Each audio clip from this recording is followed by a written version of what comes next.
Good afternoon everyone. Welcome to the class of English. Today we have a lesson A Gift of Chapels.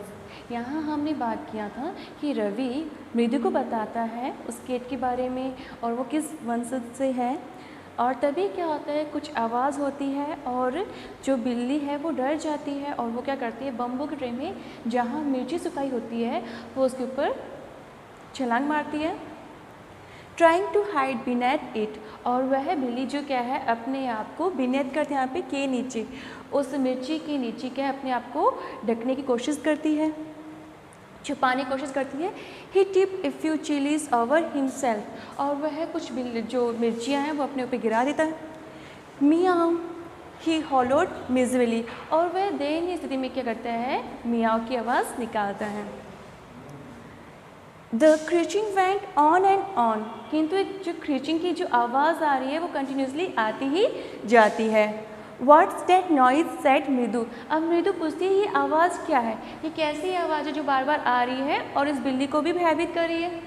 That's Lali learning to play the violin, बताया गया है कि ये जो आवाज़ है वो किसकी है, लाली की, वायलिन की। वो क्या कर रही है, वायलिन चलाना बजाना सीख रही है कि कैसे उसे बजाते हैं।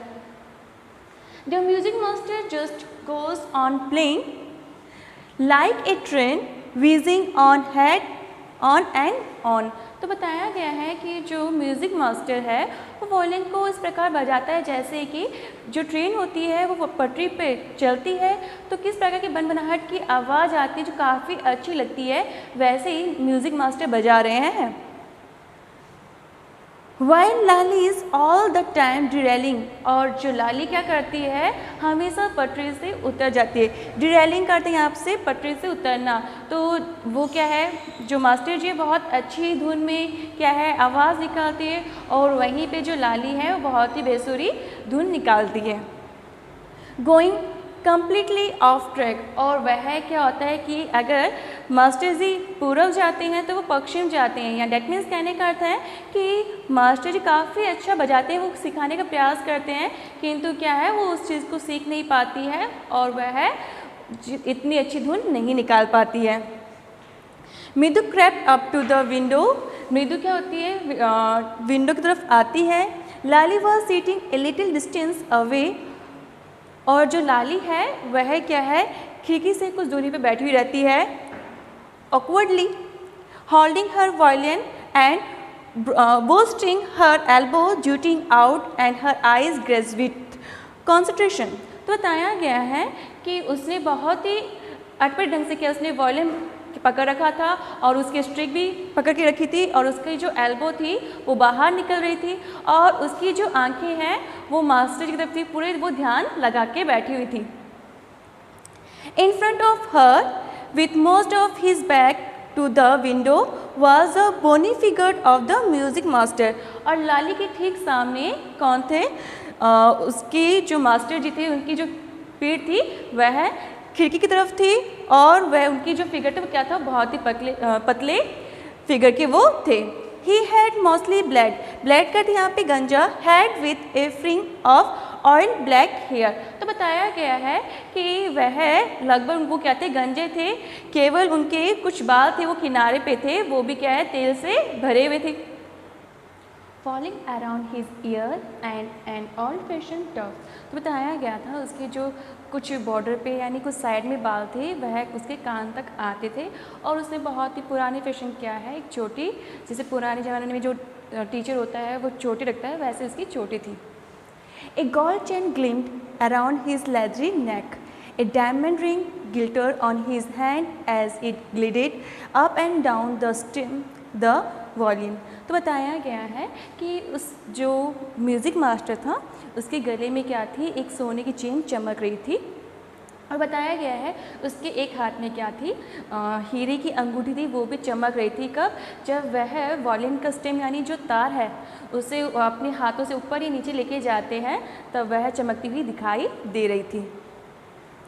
ए large foot stuck out from beneath his gold border veshti, veshti का अर्थ यहाँ पे धोती है, तेलुगु में धोती को वेस्टी बोलते हैं एज। तो बताया गया है कि जो मास्टर है, मास्टर की जो धोती का जो बॉर्डर है वो सोने का है और उसके नीचे जो उसका पैर है वो उसे क्या स्टक करता है। And he was beating time on the floor with the scrawny big toe. और बताया गया है कि वह क्या करता है कि जब वह संगीत बजाता है, स्क्रॉनी का अर्थ दुबला पतला, जो उसका अंगूठा था पैर का वो बहुत ही दुबला पतला था, और वह उससे क्या करता है ज़मीन पे थपथपाता है ताकि वह उस सुर को थाप दे सके। He played a few notes, उन्होंने क्या है बहुत कुछ सुर निकाले। लाली स्टम्बल करते यहाँ पे रुक कर बिहाइंड हिम और हर वॉयलिन। तो बताया गया है कि पहले अध्यापक जो गुरु है संगीत के, वह अपने वॉयलिन से कुछ अच्छे सुर निकालते हैं, उनके पीछे जो क्या है लाली भी निकालती है, किंतु क्या है वो रुक रुक के निकालती है। Which looked quite helpless and unhappy in her hand. और बताया गया है कि वो वॉयलिन उसके हाथ में था, ऐसा लगा था कि मानो वो वॉयलिन क्या है उसके हाथों में ऐसा ही महसूस कर रहा है और नाखुश है। What A difference. और बोलती है कितना अंतर है गुरुजी की जो संगीत का और जो लाली संगीत बजाती है, उन दोनों के सुरों में कितना अंतर है। The music masters not same to float up. Float up करते हैं यहाँ पे तैरना। And settle perfectly into the invisible track of melody. तो बताया गया है कि जो संगीत के अध्यापक है, जो संगीत के मास्टर है, वो जब अपने वॉल्यूम से क्या है सुर निकालते हैं तो मानो वह हवा में दे रहे हैं, और ऐसा लगता है कि मधुर संगीत का जो पथ है उसमें वह अदृश्य होकर बिछ जाते हैं। It was like the wheels of A train fitting smoothly into the rails and whizzing along as Ravi said। और उस जो गाने के सुर वो जो म्यूज़िक के जो सुर है, वो धुन को जो सुर है, उन्हें देखकर मृदु कहती है कि ऐसा लगता है मानो कि जो सुर हैं रेल की पटरी पर चल रहे हैं, जो ट्रेन है वो पटरी पर चल रही है और उसकी धनभनाहट की आवाज़ की तरह लगता है जैसा कि रवि ने बताया था। मृदु stare at that huge bearing hand moving effortlessly up the violin stream making lovely music। और फिर क्या करती है जो मृदु है वो घूरती है किसी को, जो वायलिन है उसको घूरती है और वो देखती है कि जो मास्टर जी का हाथ है वो स्ट्रिंग यानी जो वायलिन को बजाने की जो तनी उस पर तार लगा हुआ होता है, वो उसे को देखती है कैसे वो ऊपर नीचे सहज रूप से वो जाता है और कैसे उसे क्या है बहुत ही मधुर ध्वनि निकलती है। श्वेक देयर वाज लल्ली ड्रियलिंग अगेन। उसने पहले गुरुजी का सुना, उतने में क्या हुआ वापस एक कर्कश आवाज़ आई, फिर से क्या हुआ लल्ली की जो गाड़ी है वो पटरी से उतर गई। Amma came a wail from the gate Amma ओ। तो बताया गया है कि जब वह क्या है उस लाली के बारे में बात कर रहे थे, उतने में एक आवाज़ है, क्या आवाज़ आई अमा। और वो जो आवाज़ थी पुकार थी, बहुत बड़ी आवाज़ थी और वो गेट की तरफ से आती है अमा ओ। Ravi send that beggar away cried his mother from the back veranda. तो उतने में उसकी मम्मी की पीछे वाले वरांडे से आवाज़ आती है कि रवि उस बैगर यानी भिखारी को यहाँ से बाहर भेजो। Where she was chatting with Tapi. और उसकी मम्मी कहाँ, जहाँ पर अपनी तापी से बात करी थी। He has been coming here every day for the past week। और उसने क्या कहा कि ये जो भिखारी है पिछले दिनों से क्या है आ रहा है और तुम उसे क्या है भेज दो। And it's time he found another house to beg from। और उसने क्या कहा कि अब समय आ गया है कि इस भिखारी को क्या है दूसरे घर पे भिक्षा मांगनी चाहिए। Parti explain to Tapi. जो पार्टी है वो तापी को बताती है। Mridu and Meena followed Ravi out. और फिर क्या होता है कि रवि बाहर जाता है, उसके पीछे पीछे क्या है मृदु और मीना भी चली जाती है। The bagger was already in the garden. और जो भिखारी था वो पहले से क्या था बगीचे में था। Making himself quite at home. और वो अपने आप को घर की तरह है क्या है आराम दिलाने के लिए वो वहाँ बैठा था पहले से। He had spared his upper cloth under the Neem tree. और उसने क्या किया नीम ट्री के नीचे क्या है अपने ऊपर वाला जो कपड़ा है वो बिछा देता है। And was leaning against it's trunk. और वह क्या करता है कि उस टहनी वहाँ जो टंक है उसके सहारे वो बैठ जाता है। अपेरेंटली यानी स्पष्ट, prepare to take a little snooze, snooze का अर्थ है यहाँ पे झपकी लेना, और वह क्या था, उस लिटिल ट्रंक का सहारा लेके वह क्या है, झपकी लेने, थोड़ी सी नींद लेने के लिए वो तैयार था।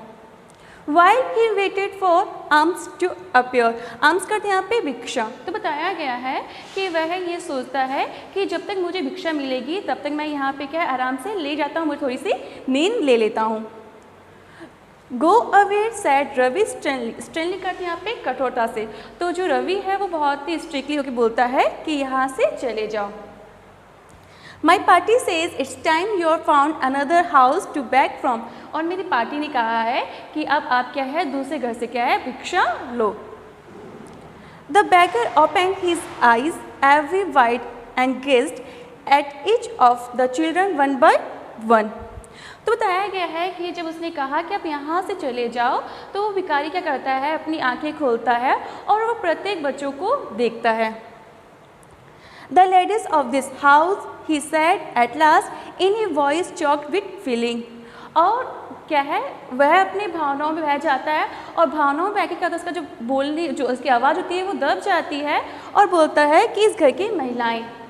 Thank you.